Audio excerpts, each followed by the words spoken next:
Assalamualaikum warahmatullahi wabarakatuh.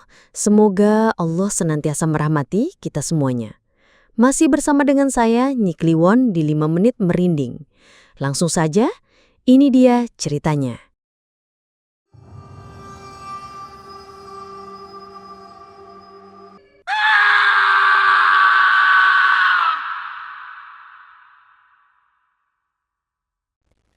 Malam di Tol Cipularang selalu menyelimuti dengan nuansa sunyi yang mencekam di beberapa titik, terutama menjelang ke M97. Bagi para sopir senior yang sudah kenyang asam garam di jalanan, ada sebuah aturan tak tertulis yang dijunjung tinggi. Jangan lupa klakson 3 kali. Mereka meyakini bunyi klakson itu bukan sekadar penanda kehadiran, melainkan sebuah doa, sebuah permohonan keselamatan dari entitas tak kasat mata yang mungkin bersemayam di sana. Namun, tak semua sopir mempercayai tahayu semacam itu. Dan pada malam yang nahas itu, sebuah bus malam jurusan Jakarta-Bandung harus membuktikan bahwa mitos tersebut bukanlah sekadar isapan jempol belaka, melainkan kenyataan pahit yang siap menerkam. Samsul, seorang sopir bus malam dengan jam terbang yang melimpah, mengawali perjalanannya dengan sebuah kelegaan samar. Busnya tidak terisi penuh. Kursi-kursi kosong yang berjejer memberikan sedikit ruang untuk bernafas, meskipun hati kecilnya tetap berharap lebih banyak penumpang. Di dalam bus, suasana lumayan tenang. Beberapa penumpang sudah terlelap, wajah mereka tersandar lelah pada bantal kecil atau sandaran kursi. Sebagian lainnya asyik menunduk, jari jemari sibuk menari di layar ponsel, tenggelam dalam dunia maya masing-masing. Samsul mengemudi dengan kemahiran yang sudah mendarah daging, membelah kegelapan tol yang sesekali disinari kilauan lampu kendaraan lain. Di sampingnya, Rio, sang kernet muda, sesekali melempar komentar ringan tentang jalanan atau cerita-cerita lucu yang didengarnya dari sesama kernet. Radio memutar lagu dangdut koplo dengan volume sedang, menjadi teman setia dalam perjalanan panjang ini. Mendekati KM 97, titik yang kerap diperbincangkan itu, Samsul seharusnya membunyikan klakson 3 kali. Namun, malam itu, pikirannya sedikit teralih. Sebuah lagu kesukaannya tiba-tiba diputar di radio, dan obrolan renyah dengan Rio tentang rencana akhir pekan membuat fokusnya sedikit goyah. Ia tertawa, mengangguk, dan tanpa sadar, melewati titik krusial itu tanpa menekan klakson. Setelah melewati KM 97, perubahan mulai terasa. Suasana di dalam bus tiba-tiba menjadi dingin, menusuk hingga ke tulang, seolah-olah AC yang sudah mati kembali berfungsi penuh. Rio, yang semula ceria, tiba-tiba terdiam, matanya melatap kosong ke depan. Keheningan aneh merayapi setiap sudut bus. Bahkan desisan mesin bus terasa meredup, digantikan oleh keheningan yang menyesakkan. Samsul mengerutkan kening, mencoba merasakan apakah ada yang salah, namun hanya udara dingin yang semakin pekat yang ia dapatkan. Rasa dingin yang merayapi kabin bus semakin intens, membuat bulu kuduk Samsul berdiri. Ia menoleh ke arah spion tengah, sebuah kebiasaan otomatis untuk memastikan semua baik-baik saja di belakang. Dan di sanalah ia melihatnya. Sosok itu, seorang wanita, duduk tepat di bangku paling belakang yang seharusnya kosong melompong sejak dari terminal keberangkatan. Rambutnya yang panjang terurai menutupi sebagian besar wajahnya, membuat ekspresinya tak terbaca, sementara tubuhnya sedikit membungkuk. "Rio, itu siapa di belakang?" tanya Samsul, suaranya sedikit tertahan. Ia mencoba menjaga agar tidak terdengar panik. Rio sontak menoleh ke spion, matanya membesar. "Loh, kok ada orang, Pak? Perasaan tadi kosong. Saya ingat betul." Kernet muda itu mulai terlihat bingung, bahkan sedikit pucat. Ia memang bertugas memeriksa setiap kursi sebelum berangkat, dan ia bersumpah kursi itu kosong. Kecemasan mulai merambat di antara penumpang. Beberapa di antaranya, yang semula terlelap, tiba-tiba terbangun dengan mata terbelalak, seolah merasakan ada sesuatu yang mengganggu tidur mereka. Mereka melirik ke sekeliling, dan beberapa di antaranya bahkan menggosok-gosok lengan mereka yang tiba-tiba terasa merinding. Tiba-tiba, seorang ibu paruh baya yang duduk di barisan tengah menunjuk ke arah sampingnya, wajahnya pias. "Pak, saya kok kayak ngerasa ada yang duduk di sebelah saya ya? Dingin banget, Pak," bisiknya dengan suara bergetar. padahal kursi di sampingnya jelas-jelas kosong. Suara bisikan-bisikan samar mulai terdengar, seakan berkelebat dari sudut-sudut tak terlihat, dari celah-celah antar kursi yang kosong. Itu bukan bisikan antar penumpang, melainkan bisikan dingin yang terasa dekat namun tak berwujud, seolah ada entitas tak kasat mata yang mulai mengisi ruang kosong di dalam bus. Samsul merasakan tenggorokannya tercekak. Giginya gemeretak menahan rasa takut yang tiba-tiba mendera. Samsul tahu ini sudah terlambat. Jauh setelah KM 97 terlewati, namun ia merasa harus mencoba. Ia menarik napas dalam, memantapkan hati, lalu dengan gemetar menekan klakson bus 3 kali beruntun. Klakson yang seharusnya berfungsi sebagai penangkal justru terasa seperti memanggil lebih banyak lagi. Suara klakson yang menggelegar di tengah keheningan malam justru membuat suasana bus semakin mencekam, bukan melegakan. Seolah-olah bunyi itu menjadi pemicu, hawa dingin yang semula menusuk, kini berubah menjadi rasa sesak yang menyesakkan dada.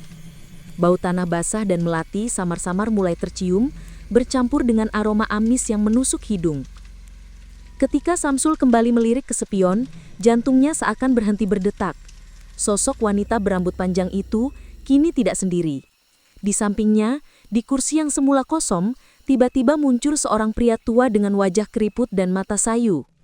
Di barisan depan, di samping ibu parubaya yang tadi mengeluh kedinginan, kini ada sesosok anak kecil dengan pakaian compang-camping, kepalanya tertunduk. Penumpang-penumpang misterius itu bertambah banyak, muncul dari kursi-kursi yang semula kosong, seolah mereka sudah ada di sana sejak awal, hanya tak terlihat. Wajah-wajah mereka semakin jelas di bawah remangan lampu kabin yang redup. Pucat pasi, dengan mata yang kosong tanpa kehidupan, beberapa di antaranya bahkan menunjukkan luka-luka mengerikan. Goresan panjang, memar kebiruan, seolah-olah mereka adalah korban sebuah kecelakaan tragis. Tiba-tiba, seorang penumpang yang tadinya tidur pulas menjerit histeris ketika melihat sosok wanita tanpa kaki duduk melayang di sampingnya. Jalan tol yang seharusnya lurus dan membentang panjang, di mata Samsul kini berubah menjadi lorong gelap tak berujung. Lampu-lampu jalan di luar yang tadinya berjajar rapi menerangi, tiba-tiba padam satu persatu, meninggalkan bus dalam kegelapan yang pekat, hanya diterangi oleh lampu utama bus yang kini terasa redup dan tak berdaya. Samsul memegang setir erat-erat, tangannya gemetar hebat, keringat dingin membanjiri dahinya. Napas Samsul tersengal-sengal, pandangannya mulai kabur, seolah ada kabut tebal yang menyelimuti retinanya. Ia berusaha sekuat tenaga untuk mempertahankan kendali bus yang kini terasa memberat, seolah ada ribuan tangan tak kasat mata yang menariknya ke berbagai arah. Melalui spion, ia melihat sosok-sosok penumpang misterius itu. Mereka tidak lagi hanya duduk diam. Beberapa di antaranya kini menatapnya. Bibir mereka menyunggingkan senyuman tipis yang mengerikan, seolah menunggu momen krusial, menunggu bus keluar dari jalur, terjun ke dalam kehancuran. Rio, sang kernet yang biasanya tenang, kini benar-benar panik. Wajahnya pias, matanya melotot ketakutan. Ia merapatkan kedua telapak tangannya, mulai membaca doa-doa dengan suara keras dan bergetar, memohon perlindungan dari Yang Maha Kuasa. Astaghfirullahaladzim. La ilaha illallah. Suara doanya terdengar putus-putus, tenggelam di antara rintihan dan isakan samar dari para penumpang yang ketakutan. Bus itu terus melaju, kecepatannya semakin tak terkendali, seolah ditarik oleh kekuatan tak terlihat menuju pembatas jalan. Di depannya, di balik kegelapan yang pekat, Samsul bisa merasakan keberadaan jurang yang menganga, siap menelan mereka semua. Tubuhnya lemas, nyaris kehilangan kesadaran. Ia tahu, ia tidak bisa berbuat apa-apa lagi. Kematian terasa begitu dekat.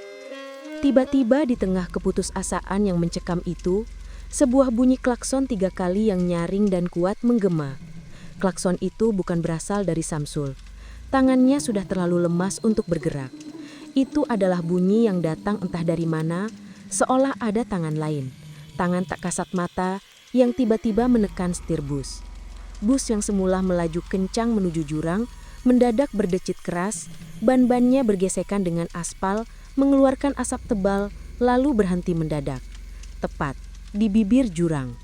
Hanya beberapa inci lagi, dan mereka akan terjun bebas. Esok paginya, mentari pagi yang seharusnya membawa kelegaan justru menyinari pemandangan yang membingungkan.